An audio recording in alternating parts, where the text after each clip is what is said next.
കളിക്കളത്തിലെ പരിക്കുകളെ ഇനി പേടിക്കേണ്ട. എല്ലാവിധ സ്പോർട്സ് ഇഞ്ചറികൾക്കുമുള്ള സമഗ്ര പരിഹാരം ഇവിടെയുണ്ട്. ABC orthopaedic hospital, near Kairali theatre, Calicut road, Manjeri.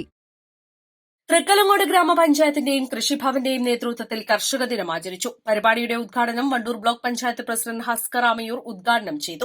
Thrikkalangode ഗ്രാമപഞ്ചായത്ത് പ്രസിഡന്റ് UK മഞ്ജുഷ അധ്യക്ഷത വഹിച്ചു. വൈസ് പ്രസിഡന്റ് NP ജലാലുദ്ദീൻ, സ്ഥിരം സമിതി അധ്യക്ഷരായ ഷിഫാന ബഷീർ, സീന രാജൻ, പഞ്ചായത്ത് അംഗങ്ങളായ NP ഷാഹിദ മുഹമ്മദ്, K ജയപ്രകാശ് ബാബു, ജസീർ കുരിക്കൽ, കൃഷി officer Subair Babu, Yusuf Mecheri, EP Narayanan, NP Muhammad, ES Salam, Vijesh Elankur, KP Madhu, NV Marakkar, I Rajesh, Sarojini, കൃഷി അസിസ്റ്റന്റ് ഷബീർ അലി എന്നിവർ സംസാരിച്ചു. ചടങ്ങിൽ പഞ്ചായത്തിലെ മികച്ച കർഷകരെ ആദരിച്ചു. ഗ്രാമപഞ്ചായത്ത് ജനകീയാസൂത്രണ പദ്ധതിയിൽ ഉൾപ്പെടുത്തി നിർമ്മിച്ച ബയോ ഫാർമസിയുടെ ഉദ്ഘാടനം പ്രസിഡന്റും സോയിൽ ഹെൽത്ത് കാർഡ് വിതരണവും കർഷക പരിശീലനത്തിന്റെ ഉദ്ഘാടനം ഗ്രാമപഞ്ചായത്ത് വൈസ് പ്രസിഡന്റും നിർവഹിച്ചു. കർഷക പരിശീലനത്തിന് soil survey officer TK Ashiq നേതൃത്വം നൽകി. East live, Manjeri.